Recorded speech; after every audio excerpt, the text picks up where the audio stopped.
For more information on today's program, contact Erica Taylor Montgomery at threegirlsmedia.com. Now, back to Punch, Media and Marketing Made Easy on the Bay Area's business leader, AM 1220 KDOW. Welcome back to Punch, Media and Marketing Made Easy on 1220 AM KDOW, the Wall Street Business Network. I'm your host, Erica Taylor Montgomery, and we are talking crisis communications. If you have questions about this topic, or if your company has ever faced a crisis, I would love to hear from you and hear how you handled that in your particular situation. You can call us live this morning, 800-516-1220. That's 800-516-1220. Our guest is Christine Tanzillo with Dux Public Relations. You can find her online at duxpr.com, and Dux is spelled D-U-X. So duxpr.com. So Christine, I want to talk a little bit about the media. Now, it's not in every single situation that is a crisis that the media gets involved, but we've certainly seen plenty of examples of that happening. And you just mentioned a perfect one that happened regionally where you are in Texas with the child care facility. So what should a company do if the media gets wind of a crisis at their particular business? Well, Erica, this is probably the most scary part of a crisis for any company is when the media shows up, especially if you're unprepared. And smaller businesses tend to be a little more unprepared, so it makes it even more scary. But it's important to think of the media as a conduit to your larger audience. It helps you communicate information to the public, and it's a good way to help control the situation. But you have to be prepared in order to do that. First of all, when dealing with media, you always want to be honest. You want to be personable. Even though a crisis can be stressful, you need to be personable. And you want to be non-confrontational. You don't want to be defensive. You have to take that out of the situation as best you can. You wanted to reply to their inquiries immediately, and then make sure that somebody, a spokesperson, is easily accessible. And you never want to hide behind no comments. The media is going to act more favorably if they feel the company is being open and honest. They may still report some unflattering facts, but they may also be less harsh in how they portray the story if they feel that company is being forthcoming and that they're not trying to hide anything or downplay the situation.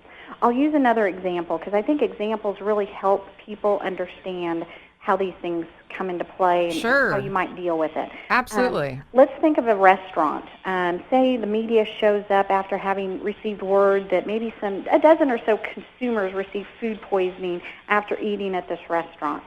Well, if that restaurant owner denies the allegations and refuses to talk to the media may be more inclined to continue to pursue the story. They may think, well, they're hiding something. Well, whereas a positive approach might be if you agree to meet with the media, you present the facts as you know them, and those facts may be, on such and such day we heard from five customers that ate our lettuce wraps, and they encountered food poisoning. We immediately took action. We cleansed our kitchen. We removed that item from our menu. We assure you we have had no other situations. We've contacted our vendors, and we're even working locally with the city food inspectors to make sure that this is an isolated incident and it doesn't have greater impact to the community. So by being a little more proactive and showing that you took steps to correct the situation and you're showing that you're concerned about it and that you're working with, whether it's the customers or vendors or the city, the media, it's harder for them to portray you in a negative light. So they may still, again, cover the story, but it may just they may show, well, hey, there was a situation, but this is what the company is doing to correct it. End of story. There's nothing there for them to go after. But if you hide behind it and say no comment, we don't want to talk to you, well, the media might think, okay, there's something here. Maybe we need to dig a little further. Maybe we need to dig into this restaurant's past history. Have they had some inspection violations and those type of things? So by being upfront and proactive and dealing with the facts head on, you can control the situation to the best of your ability. So that's one way to deal with the media. But again, it takes some preparation, and you need to think those things through before they show up. Absolutely. Now, Christine, do you think that it's important for somebody up at the top of the organization to respond to a crisis, or can you have a person who's maybe not at the top of the business food chain, but is a spokesperson for the organization, reply? What are your feelings about that? Well, it depends on the situation. And we have clients that deal with it both from the top, and we will recommend that, or it may be somebody in communications. The most important thing is the person needs to be comfortable doing it.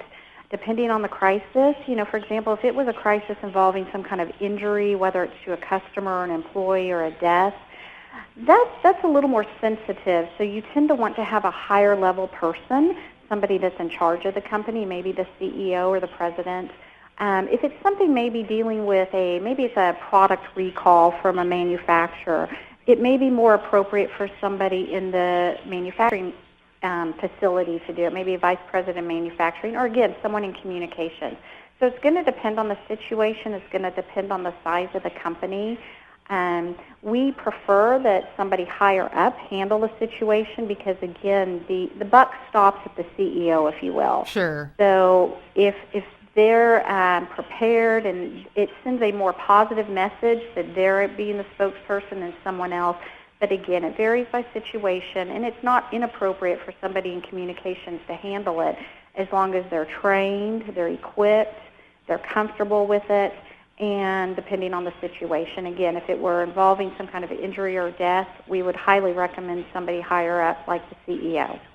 Now, what about fending off a crisis entirely? Is there any way that companies can prevent against crises and fend them off really before they start? There actually is. However, no company is immune to crisis, which I believe you mentioned at the start of the show.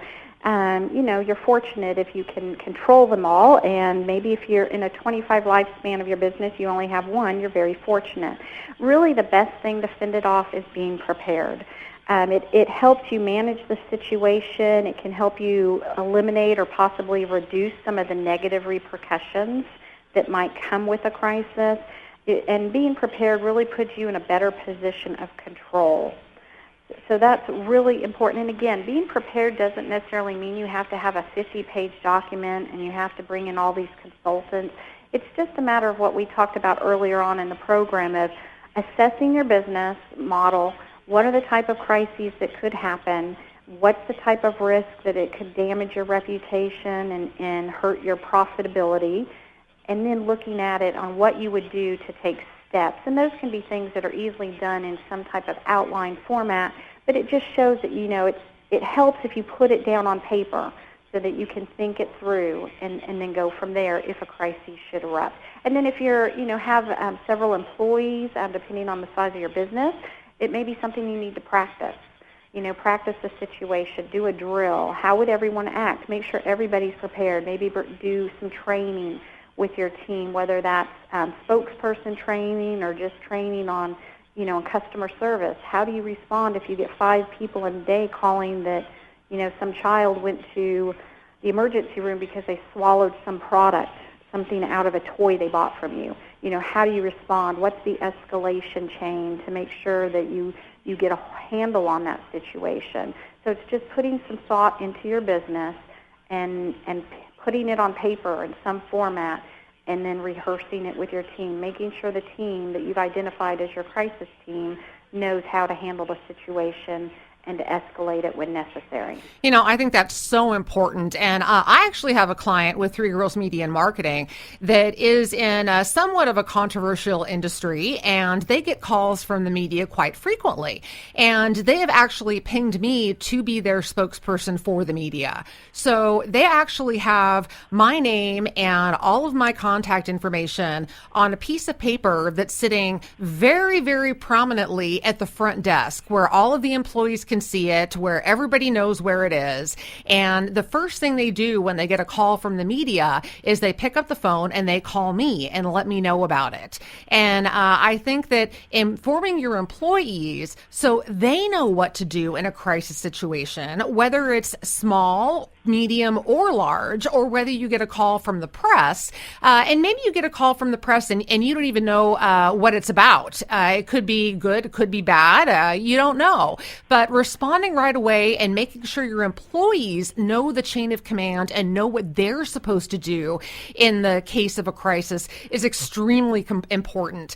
Christine, thank you so much for being on the program today. I want to make sure that people know how to reach you. So what's the best way to get a hold of you at Ducks PR? Well, email, of course, is probably the most convenient. And my email address is Christine, it's Kristine at duxpr.com, or they can always call 903-865-1078. And, of course, they can go to our website, which is duxpr.com, if they want to just kind of look at what kind of things we do. Fantastic. Christine, you've provided some amazing information. I'm so glad we were able to cover this topic on the show. Thank you so much for being a guest. Thank you, Erica. All right. When we come back from the break, we are going to change topics, and we are going to be talking about web analytics and marketing optimization. You're listening to Punch, Media and Marketing Made Easy on 1220 AM KDOW, the Wall Street Business Network. I'm your host, Erica Taylor Montgomery, and we'll be right back after the break.